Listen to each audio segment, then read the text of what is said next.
Being joined now by defensive end and Winston-Salem native KJ Henry. I'll go ahead with questions whenever you're ready. Home game. Home game. Excited. Is there something special playing Wake growing up in that area, or how does their fan base react to their season? Is it as rabid as it is here? Yeah, it's not as rabid, but they're loyal. There's no doubt about it, and special is an understatement.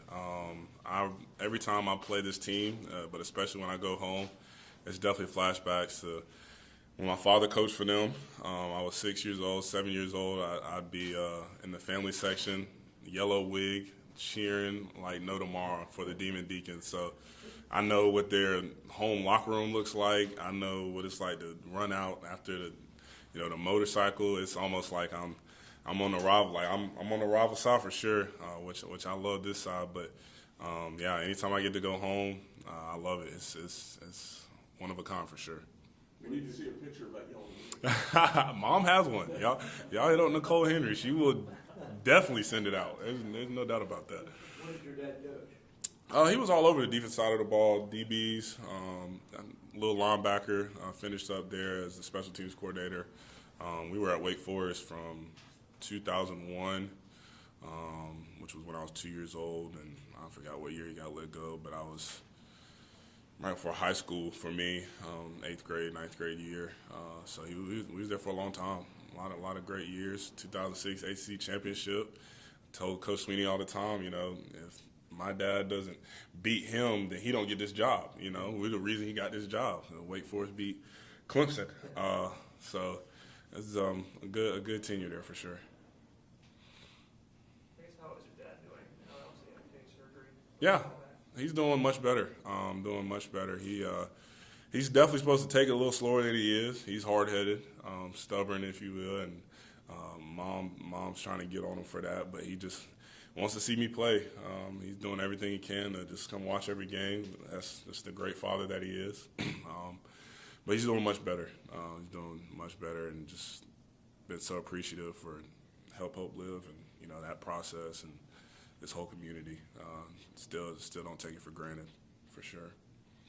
As sort of a leader of this defense, what's your take 3 games in? Have y'all been as dominant as you might have expected going in? And what's your assessment of things just at this juncture? Definitely not as dominant. I expect us to shut out every team we play, just because I know that's the standard we have for ourselves, and that's the talent that we have. With that being said, I think we've grown. Every week. Hit a little plateau versus Furman for sure, but definitely some great things that have been put out there. A lot of turnovers this past weekend. We're very, very disappointed in how many points we let up. Regardless of who's on the field, that's an expectation we have for ourselves. And no, we had some guys out, whatever. I know that's kind of trending as well, but we're going to play a lot of great teams and have to sub a lot of people. And I think one of the better parts, of our team and this defense is our depth. So really just pushing that. When one guy's in, one guy's out, the standard stays the same. That's been the motto and been the message since I've been here. So really, really honing in on that. But as a collective 3 games, I think it's a good start. 3-0, better start than last season, and all of our goals that we have set, for this team are still ahead of us. So, definitely some things we'll learn from today, but in a good spot for sure. Top 25 matchup is probably you guys' biggest test this season thus far. What's kind of the mindset heading into today? Mindset for sure is they hold the belt. Atlantic Division champs. They are the the team to beat. If you want to take it from them, it's going through Winston-Salem. That's for everybody on this side of the conference. So if we want to get where we want to be at the end of the season, we got to handle business in Winston-Salem. There's just no way around it, and that's the mindset through the whole week. Is understanding that regardless of the success we had with them last year, they were in the ACC championship, not us, and that's because we didn't handle our business throughout the year. So. It's definitely with a get-back mindset. We're ready to go up there and wreak havoc, and we're excited and we're determined for sure. What kind of challenges does Sam Hartman present? Yeah, he's challenging. We're trying to compete of who can stay longer. That's one challenge that's been up for sure. But With that, being a vet, he's just an older guy, and with experience, comes wisdom, especially at the quarterback position. Very talented, athletic, and I know he's just excited to get back on with his team. I'm really, happy to see that he's healthy more than anything. Was hurt to see. I know he was too with the news of him missing a couple games. Never necessarily want to see that out of a competitor. So glad to see him back, and I know he's ready to grind and make a statement. And take us down at home. So I know that it's just a grittiness that he has to him. That that moxie that you have in that quarterback position. It's kind of hard to explain, but he definitely possesses it. And I think as a defense, the goal is always to just kind of turn over that early. Really try and set the tone for the game. That's going to be a big focus for us, for sure. What do you have to, what do you have to do to change things? You're going against a different caliber of quarterback now, so when you get to conference play, what do you need to do better? Yeah, 100%. It's different for each week, for sure. You alluded to the conference, but it's different week in and week out for each quarterback and each team. For this one, they're really good at the slow read inside zone, making you be patient, making you stay in your gaps, and making the trenches really work on both sides of the ball. So it's really going to be who wants it more. I think every game's going to be decided by the trenches, and I think that as a defensive line, we really got to set the tone early that we come into play. And I think, like I said, as a quarterback who's been here a long time, he's seen our defense a lot, so we have to give him different looks, that he hasn't seen over the years, and really just try and challenge him. But at the end of the day, we got to be relentless, man. That's, definitely parts that I've seen out of our team this past weekend, and that was exciting to see. And now it's just putting that together for 4 quarters. I think in every game we've kind of all seen just those little lulls that we have, and we're trying to just get rid of those. That's kind of the goal, and definitely coming into conference play, that's going to be big. So really just trying to hone in on having a complete game offensively and defensively. KJ, I know you guys say that you treat everything the same. Is there going to be any more? I mean, it's got to feel different knowing that the conference season's really starting now, and right away with a couple of really big opponents that could go a long way to where you guys want to get to. Yeah, we won't prepare any differently. I think it's big that you really set a standard of repetition, as you get through the season. So no matter who you play, you are always preparing the same way. That's for anybody that's competing in this game. But at the same time, it's all about the attention to details. It's the focus that you bring, each and every day to, try and figuring out what you can do to give yourself the upper hand on Saturday. So that's going to be the challenge this week. Sam and that offense, brings that challenge. A high-tempo team who loves to put a lot of points on the board. Like I said, we just kind of have to dig into what we've been doing these past couple of years and try and, find a way to make it better. You mentioned before the first week about, hey, the ACC isn't just Clemson. You've been talking about it's not just Clemson. Yeah. Yet in the non-conference schedule so far, I think the league's won like 82% of its games or something like that. That's got to say something about what this league is, and maybe people just aren't paying attention. Yeah, the last thing I'm gonna do is go out on the side of the street and say we have the best conference. That's really not for me to say, but I know we have great competitors in this league, great teams in this league, and like you said, 82% success rate outside of the conference. That speaks to really just how much we've grown as a league. And I could talk all day about all the quarterbacks we have, especially the ones we're going to have to play this season. It's definitely going to be a challenge week in and week out. There's no doubt about it. I guess taking a step back to the Furman game, Coach Sweeney had some words for the defense in terms of just not feeling like you guys put in maximum effort. Yeah. How much perspective did you guys gain from that game? How did you take those words from Coach, and how did you kind of lead? Yeah. Took him to heart. Coach Sweeney's smart. He knows what he's doing now, and he knows we're going to see that stuff. It really pissed me off. I'm not going to lie to you. But it's using that anger in a way that, helps better the team. And he knows that we're going to do that. We're going to take that challenge. Like, we didn't play to our standard. We didn't play to his standard. And if we were soft, we were being lazy, and that's what it was. And, as one of the leaders on the defense, I definitely take that on the chin. So But all the guys do, you know. No, it's not one person on this defense who's just like shrugging their shoulders and, you know, letting that just be okay. That's not okay with anybody. No one's doing it intentionally by any means. But we just have to understand, you know, what we put out there, and like I said, just make it better each week. That's the goal. What's been your evaluation of the pass rush so far, and what kind of role do you think maybe that's played in some of the chunk plays you guys have given up in the passing game? I think that's a great question. Talking to Wes, I think the last game, they threw the ball over 50 times, and we're getting the ball out in like 1.8 seconds. Aaron Donald's good, but I don't know if he's getting there in 1.8 seconds, you know. And we are good, and we're going to keep, like I said, relentless is the name of the game. You know, we're just going to keep coming as fast as we can for as long as we need to.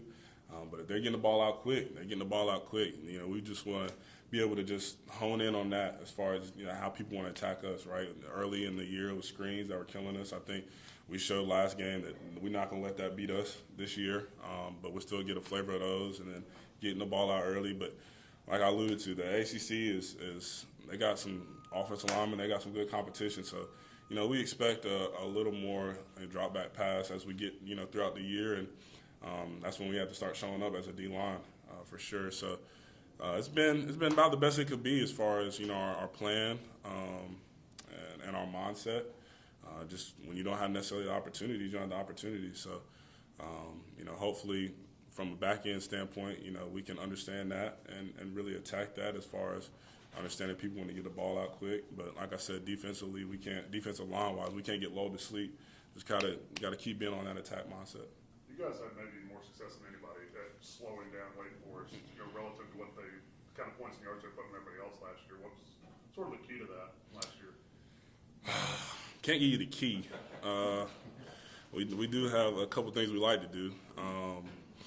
But I will say one of the big things is, like I said earlier, definitely, you know, in the offensive line, defensive line matchup, you know, from a defensive line standpoint, you see it, you know, week in and week out, they're a team that just, you know, kind of wants to just keep pushing the line of scrimmage, you know, as they're, you know, reading their progressions. And we have to be very intentional on, you know, just holding ground, not moving, really staying in our gaps, being very disciplined, all right? Disciplined defense isn't the most flashy defense, but it's what wins games, and we have to be disciplined. KJ, what's it going to be like when everybody on the defensive line's healthy? Ooh, it's going to be what we expected it to be. You know, with the vision we have for this summer. I think we've been a wrecking force so far, but I mean, sky's the limit for when everybody's healthy. Now, with that being said, the game we play, I don't know will everybody ever get everybody healthy.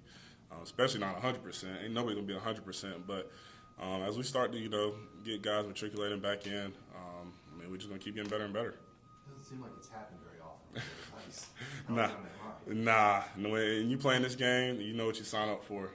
You know, just bumps and bruises and body aches, but it comes with it. You know, you love it. So we understand that, and guys are doing a great job committing, you know, to the recovery process and things like that. So. You know, that's the goal, is to get everybody back. You know, we're working towards it. Coach Sweeney said that Brian was going to be back on campus and returning to practice today. I was wondering, have you had a chance to kind of meet with him and talk with him at all since he's been back? Yeah, we chopped it up a little bit. I mean, just kind of between me and him, but we'll get to see his face today. Just happy to see him. Just happy to, you know, come and love on him as he gets back around the facility. I know he's probably just wanting to get some football in, so. That's what we're gonna make it about, you know. Make it about some football today, and you know, we'll get a chance. Some of us will get a chance to, you know, attend his sister's funeral tomorrow. So, you know, that'll be a great time to just, you know, let him know that, you know, his brothers are right there beside him through everything he's going through. But I know for me, selfishly, I'll be happy to see his face. Love the kid, so it's good to have him back. How important is it during this time period to let him know that the team's got him while you're going through this tough time? The most important thing is there's nothing more important. Football doesn't matter. Wins don't matter. I mean, this is real life, you know, and this is not something you can practice or prepare for. It's just genuine, and I know for a fact that he's got so many brothers that, you know, just love him, and it's even if you didn't know Ella personally, it's just hard to see someone you love in this much pain. So that's the most important thing. no doubt about it, is to let him know how much, we love and care for him, and, we're going to move at the pace he's ready for. No one's going to push him to do anything and that he's not ready to do. With that being said, he's made it very clear that his sister would want him to give the best, that he has, and I know he's going to probably come in with a mindset of just getting ready to get back to work. But it doesn't happen like that. It's not that easy. So even through the ups and downs, like I said, you can't practice for it. We're just going to be there every step of the way. Any questions for KJ from Zoom? Can you answer your question?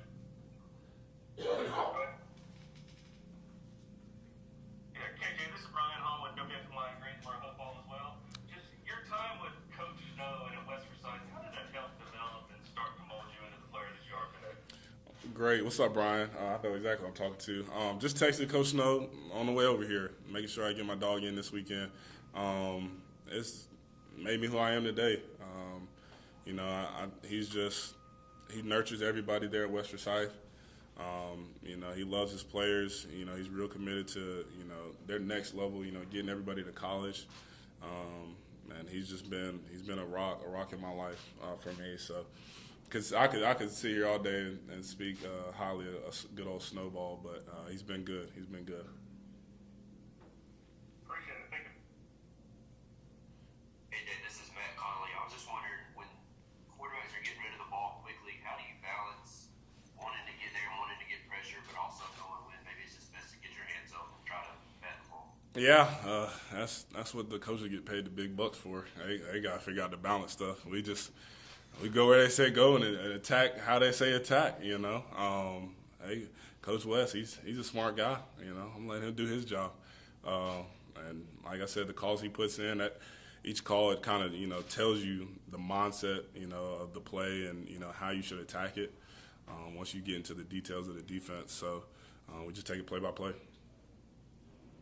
And I know you said Dabo was smart and would hear what y'all would hear what he was saying to the media last week. Just what was his kind of message directly to y'all behind the scenes of the defense? Yeah, it wasn't nothing he said to the media that he didn't say to us in a different tone, if you will. But we had already heard the message, and that's all it is, hearing the message.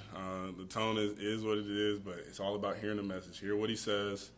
And then just trying to grow. You can't go backwards. All you can do is go forward. So that's what it's going to be this week. And every week going forward, it's always going to be room to progress, whether it be a small amount or a large amount. So it's hearing, the points and the critiques and just trying to get better. And that's what the challenge was last week, and it'll be the same challenge this week. All right. Thank you, KJ. Thank you, guys.